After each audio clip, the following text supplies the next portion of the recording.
Meus irmãos, a paz do Senhor, irmão Edson aqui, vamos dar continuidade ao nosso estudo da carta aos Gálatas. Você que está assistindo esse vídeo pela primeira vez, se inscreva no nosso canal. Nós começamos o estudo da carta aos Gálatas, começamos desde o capítulo 1, versículo 1, versículo 2, versículo 3, versículo 4 e assim sucessivamente. E hoje nós já estamos no capítulo 2, tratando ali daquele momento em que Pedro chega a Antioquia. No vídeo anterior, nós tratamos sobre a questão do que Pedro temia, né? Porque antes que chegasse, entre aspas, alguns da parte de Tiago, né? Fecha aspas, Pedro saiu, né? Da convivência ali com os gentios. E tratamos ali o que Pedro comia, né? Porque alguns podem pensar que Pedro naquele momento estava comendo, de fato, literalmente, isso ligado à comida.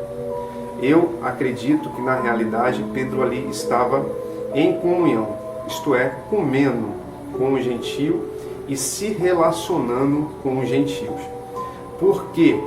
Porque Pedro entendeu que a convivência com os gentios, não só Pedro, mas os apóstolos, era mais importante que algumas leis que privavam o relacionamento de Pedro com os gentios. Os irmãos lembram que naquele momento em que Pedro chega na casa de Cornélio, aonde o Senhor o enviou, ele diz, né, vocês sabem que não é comum ou é lícito a um judeu se ajuntar ao gentio. A questão é, que lei é essa que privava o relacionamento do judeu com o gentio? E aqui onde muitos fazem a confusão. Nós precisamos entender se essas leis foi Deus que deu lá na Torá ou se essas leis foram leis criadas por rabinos. E muitas dessas leis criadas por rabinos, conhecidas como leis de cerca, impedia o relacionamento, até mesmo por questão de contaminação ritual, né? Então, o Senhor mostrou a Pedro que mais importava, tá, a salvação dos gentios do que ele seguir determinadas regras. Então essas regras elas precisam ser bem definidas.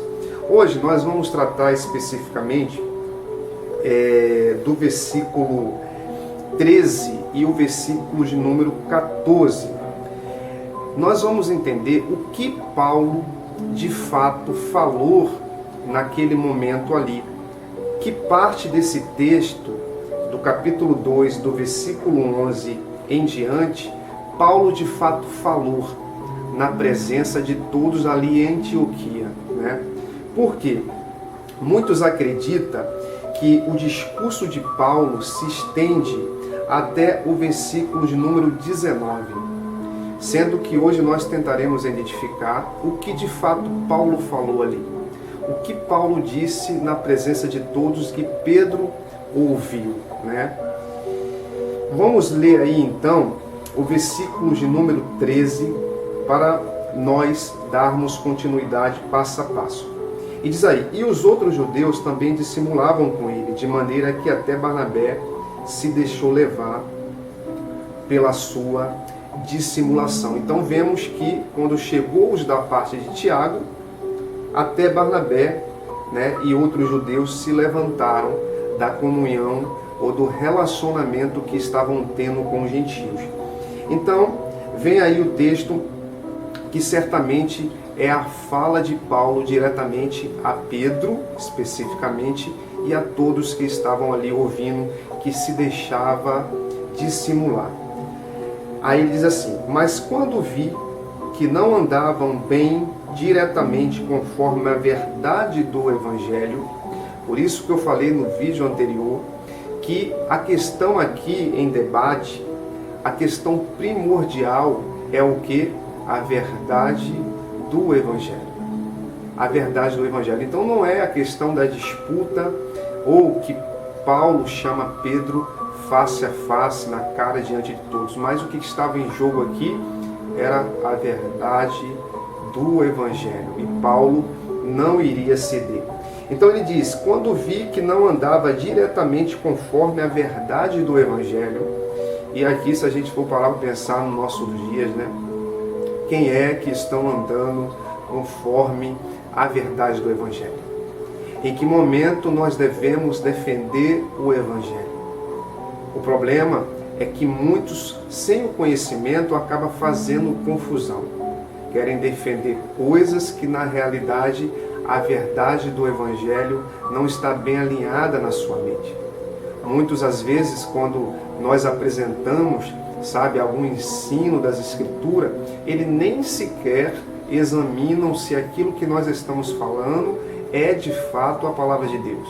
E já vai defendendo, e já vai, falando coisas. Nós devemos defender, na realidade, a verdade do Evangelho. Para isso, nós precisamos da base. E a base é as Escrituras. As Escrituras, elas respondem a si mesmo. Nada podemos contra a verdade, senão pela própria verdade.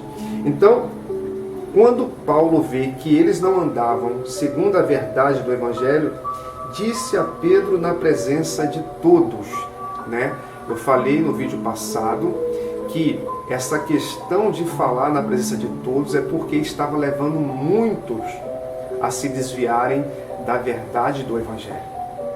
E quando nós nos desviamos da verdade do Evangelho, esse é o maior problema.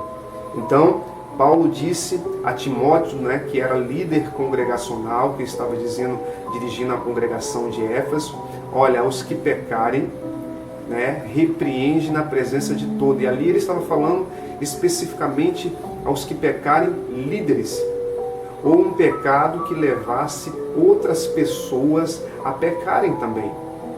Há pecados e questões que devem ser tratadas particularmente, mas outras devem ser faladas publicamente para que outros não sejam induzidos ao mesmo erro. Então, disse a Pedro na presença de todos: se tu sendo judeu, né? Pedro era judeu, Paulo era judeu, e os apóstolos, de maneira geral, eram todos judeus, né? Se tu sendo judeu, aí vem a fala de Paulo, né? Se tu sendo judeu, vive como os gentios, né? Aquele momento em que Pedro estava se relacionando, se tu sendo judeu vive como os gentios e não como judeu, por que obriga os gentios a viverem como judeus? Então, aqui existe a expressão judeu, né? Várias vezes. Dentro dessa questão, queridos irmãos, nós precisamos de um outro vídeo para poder destacar essa questão do que de fato Paulo está falando nesse texto, porque ele faz a menção e a citação da palavra judeu, né? Se tu sendo judeu, vive com os gentios e não com os judeus, porque obriga os gentios a viverem como judeus. Ele cita 3 vezes a palavra judeus e 2 vezes aqui a palavra gentio. Então, Paulo, quando está falando essa frase, né, ele está colocando Pedro no lugar dele, né? Então, essas expressões aqui em que Paulo está falando. Então, vamos tentar entender ainda nesse vídeo, ter um pouco de paciência, esse vídeo vai ficar um pouco maior. Vamos lá. Se tu sendo judeu, Pedro, você é judeu.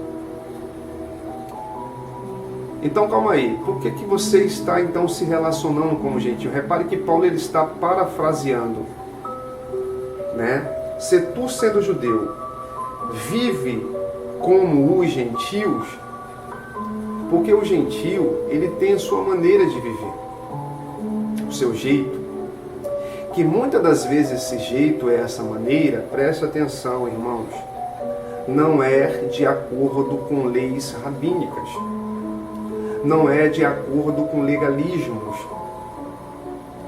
que Pedro seguia e muitos judeus daquela época seguiam. O problema também não é a lei rabínica. O problema é quando essas leis ultrapassam o mandamento de Deus. Tem que se fazer o que? Uma peneira. Então veja, Se tu, sendo judeu, Pedro, vive com os gentios, por causa daquele momento em que Pedro está comendo com os gentios, e não como judeu, ou seja, você não está vivendo como judeu de fato, mas repare que essa forma de viver judaicamente, digamos assim, é a forma errônea que muitos, ou aquele grupo empregava, e que Pedro estava se deixando levar. Ora, se a forma que eles viviam era uma forma errônea, então se Paulo cedesse, ia fazer com que Pedro, todos os apóstolos, todos os gentios, seguisse essa forma errônea de viver. Então ele diz, vives como os gentios, isto é, naturalmente, como um gentio vive, e isso não quer dizer que essa vivência do gentio era do desagrado de Deus.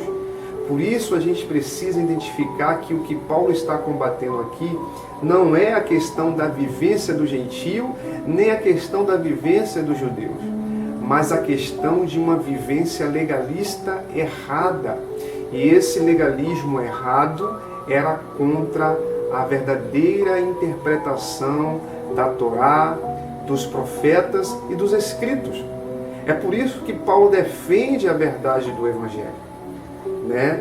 E ele diz, e não como judeu, que é essa forma errada aí. Aí ele diz, então por que obrigas os gentios a viverem como os judeus? Então repara a palavra obrigas os gentios a viverem como um judeu. Aqui tem um pano de fundo sobre essas questões e eu tentarei tratar isso no vídeo próximo, ok? Para o vídeo não ficar longo. Fica na paz do Senhor, eu espero que os irmãos estejam entendendo, que a carta aos Gálatas é uma das cartas muito mal compreendida. É preciso meditar verso por verso para não cairmos em erro. Que Deus te abençoe. Até o próximo vídeo.